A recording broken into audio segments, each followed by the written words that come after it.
ایک بھیڑ بکریوں والی قوم چپ کر کے ان کو پاکستان کا آئین توڑنے دیں گے؟ کسی غلط فہمی میں نہ رہیں. ساری قوم کا فیصلہ ہے کہ وہ پاکستان کے آئین کے ساتھ کھڑے ہیں. اور چیف جسٹس کے اوپر جس طرح کا پریشر ڈالا جا رہا ہے، جس طرح اس کے خلاف پروپیگنڈا کر رہا ہے یہ مافیا، جو ججز کے خلاف پروپیگنڈا کر رہا ہے، میں آج یہ مافیا کو بتانا چاہتا ہوں کہ ساری قوم اس ملک کے آئین اور اس ملک کے ججز کے ساتھ کھڑی ہے، جو آئین کے ساتھ کھڑے ہیں. اور میں آج اناؤنس کر رہا ہوں کہ انشاءاللہ اگلے ہفتے سے میں جلسے کروں گا، شروع کروں گا ادھر سے، اور 14 مئی تک اٹک تک جلسے کروں گا. میں پبلک میں نکلوں گا، عوام کو تیار کروں گا، اور عوام کو تیار کروں گا کہ ہم کسی صورت یہ جو 2 کیئر ٹیکر پنجاب میں گورنمنٹ اور پختونخوا میں جن کا مدت ختم ہو چکی ہے، ان کی کوئی قانونی حیثیت نہیں ہے، ان کا جواز آج بالکل غیر قانونی ہے. تو ہم ڈیمانڈ کریں گے کہ ہمیں الیکشن دیے جائیں. پنجاب کا الیکشن اناؤنس ہو چکا ہے، اس کی کیمپین شروع کر رہا ہوں. پختونخوا کے لیے ہم ہائی کورٹ میں، ہم سپریم کورٹ میں جائیں گے. وہاں کے لوگوں کے لیے بھی الیکشن چاہتے ہیں، کیونکہ 70% پاکستان میں عوام کی کوئی نمائندگی نہیں ہے. ہمارا آئین پاکستان کا کہتا ہے کہ اللہ کی حاکمیت کے بعد عوام کے نمائندوں کی حاکمیت ہے. نہ اس وقت پختونخوا میں ہے اور نہ پنجاب میں ہے. اور میں آج ایک اور بات کہنا چاہتا ہوں کہ اگر یہ حکومت چلتی گئی، انہوں نے ملک کا دیوالیہ نکال دیا ہے، ملک کی تاریخ کی سب سے زیادہ مہنگائی کی ہے. آج 3 گنا مہنگائی ہے. جب جنرل باجوہ نے ہماری سازش کے تحت گورنمنٹ گرائی تھی، 1 سال میں 3 گنا مہنگائی ہے پاکستان میں. آج سن لو ذرا سارے پاکستانیوں، آپ کے بینک میں 1 سال پہلے جو 100 روپیہ تھا، آج وہ اس کی صرف خریدار کی قوت 62 روپیہ رہ گئی ہے. اور اگر جس کو کہتے ہیں، جو ہر انسان استعمال کرتا ہے، جس کو سینسٹیو پرائس انڈیکس کہتے ہیں، اس میں اگر 100 روپیہ تھا تو آج صرف 52 روپے رہ گئے. یعنی کہ تقریباً آدھا پیسہ ہو گیا آپ کا 1 سال کے اندر، جب سے یہ امپورٹڈ کرپٹ لوگوں کی حکومت آئی ہے، این آر او والی حکومت آئی ہے.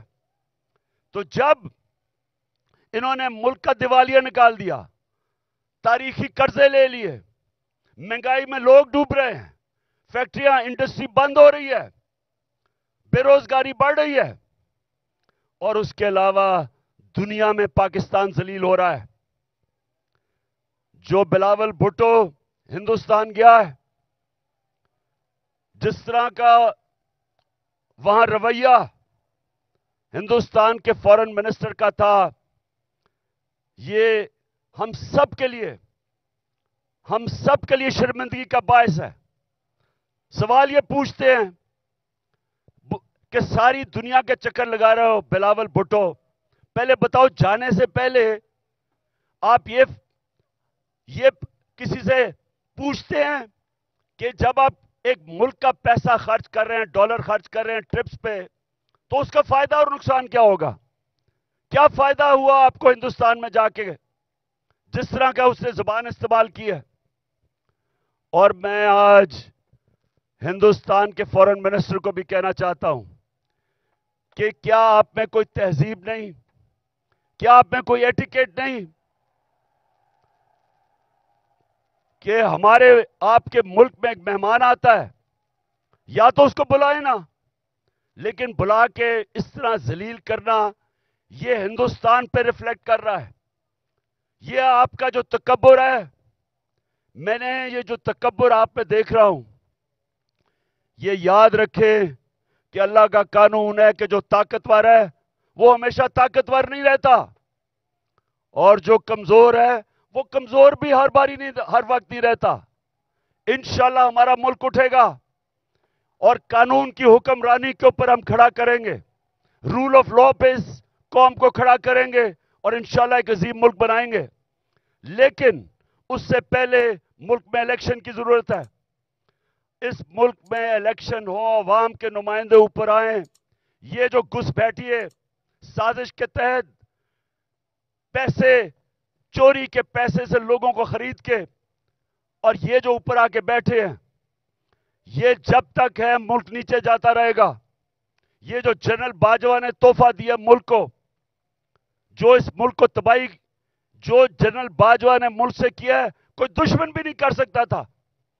کوئی دشمن ایک سال میں پاکستان کو وہ نقصان نہیں پہنچا سکتا تھا جو جنرل باجوہ پہنچا کے گیا.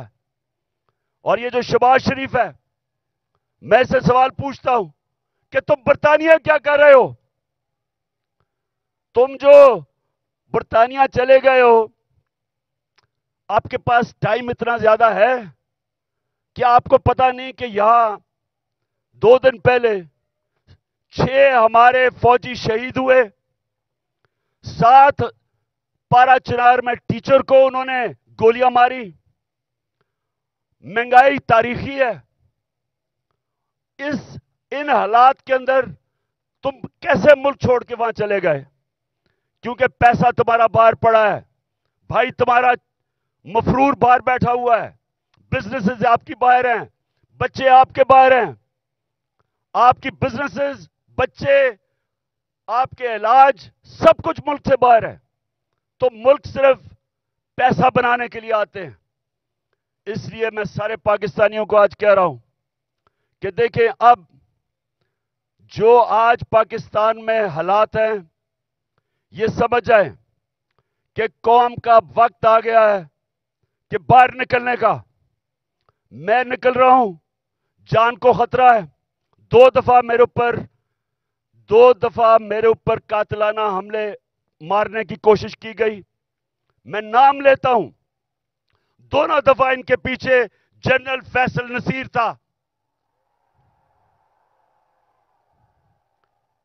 مجھے بھی اس نے مارنے کی کوشش کی، اور یہ پیچھے تھا جو تشدد ہوا اعظم سواتی پہ، اس کے پیچھے بھی یہی تھا. ارشد شریف کے قتل کے پیچھے بھی یہی تھا. اور مجھے نہیں سمجھ آ رہی کہ ایک بلاول بھٹو کے کہنے پہ جنرل باجوہ نے کراچی کے اندر ایک سیکٹر انچارج ISI کا تبدیل کر دیا. ہم یہاں 1 سال 8 مہینے سے اس آدمی کا ظلم سہ رہے ہیں. کیوں نہیں اوپر خبر جا رہی کہ جناب یہ ملک کو نقصان پہنچ رہا ہے، یہ جو حرکتیں کر رہا ہے یہ کوئی آدمی نہیں کر سکتا جو اس ملک سے پیار کرتا ہے.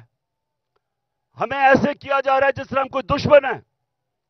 تو میں آج کہہ رہا ہوں کہ یہ آگے کچھ ہوا، میں نکلنے لگا ہوں.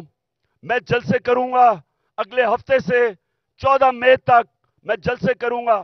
کچھ مجھے ہوا، ساری قوم کو کہہ رہا ہوں کہ جنرل فیصل نصیر کا نام یاد رکھ لو، یہ ذمہ دار ہوگا. اور میری قوم، جس طرح آج آپ سارے نکلے ہیں گاؤں میں، محلوں میں، جس طرح اپنے اپنے آئین کے ساتھ کھڑے ہوئے ہیں، اور جو چیف جسٹس آئین کے ساتھ کھڑا ہے جس طرح اس کے ساتھ کھڑے ہوئے ہیں، میں آج آپ کو سلام پیش کرتا ہوں. آپ ایک زندہ قوم بن گئے ہیں. یہ یاد رکھیں گے، جب ایک قوم کا آئین گیا، اس کا مطلب اس کا قانون گیا، اس کا مطلب اس کا انصاف کا نظام گیا، اس کا مطلب کہ رول آف لا گیا، اور اس کا سب سے بڑا مطلب کہ اس قوم کی آزادی گئی. وہ قوم غلام بن گئی. وہ قوم جنگل کے قانون میں طاقت کی حکمرانی کی وجہ سے طاقتور کی غلامی کرتی ہے. تو یہ ہماری یہ سیاست نہیں ہو رہی. آزادی کے لیے سیاست نہیں کرتا. آزادی کے لیے جہاد ہوتی ہے. یہ ہم جہاد لڑ رہے ہیں. ہم اپنے ملک کو آزاد کرنے کے لیے, قانون کی حکمرانی قائم کرنے کے لیے ہم سب جہاد لڑ رہے ہیں. اور آپ نے اب میرے ساتھ چل رہے ہیں. میں اب نکلنے لگا ہوں, اور انشاءاللہ ہم تب تک سانس نہیں لیں گے جب تک الیکشن کروا کے اس ملک کو ہم آزاد نہیں کرتے. پاکستان زندہ باد.